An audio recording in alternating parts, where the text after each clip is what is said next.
Une agence de notation évalue la capacité d'un emprunteur à rembourser le capital et les intérêts de ses dettes. Dans ce cadre, les agences de notation émettent des notes de crédit.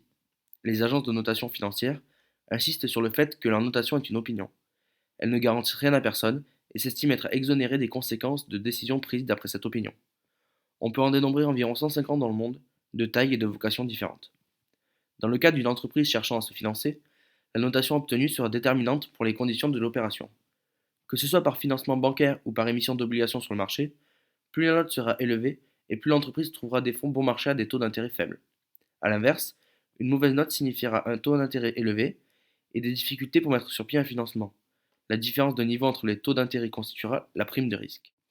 Les agences de notation font ainsi le lien entre émetteurs de dettes et investisseurs. Ainsi, les émetteurs sont principalement les États, les entreprises privées ou publiques et les collectivités en général. Le Big Three représente les trois principales agences de rating qui sont Moody's, Standard Poor's et Fitch Ratings. Comme on peut voir sur le graphique, elles monopolisent à elles seules environ 95% du marché mondial. On peut remarquer que ces très anciennes entreprises forment un monopole sur ce marché, ce qui peut poser de nombreux problèmes que nous expliquerons par la suite. Les notes varient selon les agences, mais on peut faire un lien entre chaque. Un triple A signifierait que le risque est quasiment nul. Un simple A, une bonne qualité, mais le risque peut être présent dans certaines circonstances économiques. À partir du W, l'affaire commence à être spéculative. Le risque de non-remboursement est plus important sur le long terme. À partir du triple C, le risque est très important, voire proche de la faillite de l'emprunteur.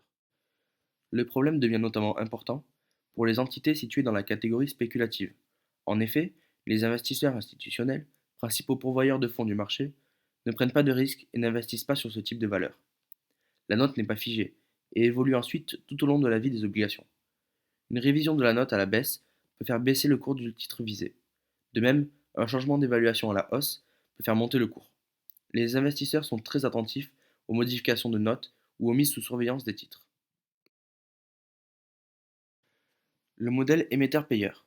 Une entité émettrice de dette, État ou entreprise, paye une agence de rating pour l'analyser et lui fournir ensuite une note afin de pouvoir rassurer les futurs investisseurs. Ceux-ci vont donc payer l'agence pour avoir accès aux notations et ainsi investir au mieux leurs capitaux. Rôle dans l'évaluation d'Enron. Si les investisseurs sont censés être attentifs à la notation, la question de la validité de cette opinion, de son sérieux et de son indépendance peut donc effectivement se poser. Les agences de rating ont maintenu une bonne notation pour Enron jusqu'à 4 jours avant la faillite, catégorie investissement la meilleure. Au cours de l'année 2001, des problèmes de camouflage financier sont apparus, menant Enron à sa faillite tout en faisant perdre de la crédibilité aux agences de notation par la même occasion. Rôle dans la crise des subprimes. Les agences de notation ont leur part de responsabilité dans la crise des subprimes. Les agences Moody's, Standard Poor's et Fitch ont pendant plusieurs années donné la meilleure notation financière, AAA, aux placements de type CDO avant de se rendre compte qu'il fallait brutalement la baisser. Les agences, en participant à la mécanique des crédits titrisés et en leur accordant trop généreusement ces notes, ont largement contribué à rendre plus difficile l'appréhension du risque et également à retarder l'éclatement de la bulle spéculative. Les agences ont donc été critiquées pour avoir joué un rôle trop actif dans le développement du marché. Rôle dans la crise grecque. Le rôle des agences de notation dans la crise de la dette publique grecque de 2010 et ses conséquences a également été critiqué par les gouvernements européens et la Commission européenne. Ils estiment qu'elles alimentent la spéculation des marchés financiers. Il aura fallu plus de 3 mois à Standard Poor's pour abaisser la note de la Grèce. En dégradant brutalement cette note qui devient donc spéculative, l'agence a porté un grand coup au pays qui ne peut plus emprunter sur les marchés tant les taux ont augmenté.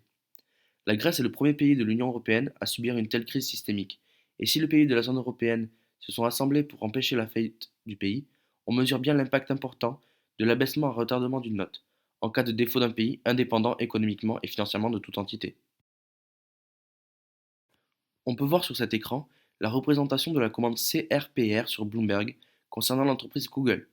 On observe donc les différents ratings de deux des trois plus grandes agences.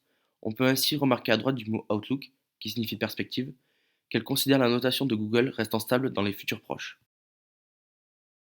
On peut ainsi voir avec la commande Bloomberg CSDR les différents ratings des dettes des pays par zone géographique. On peut ainsi observer sur cet écran certains pays de la zone euro, ainsi que leurs notations respectives venant de différentes agences et notamment du Big Three.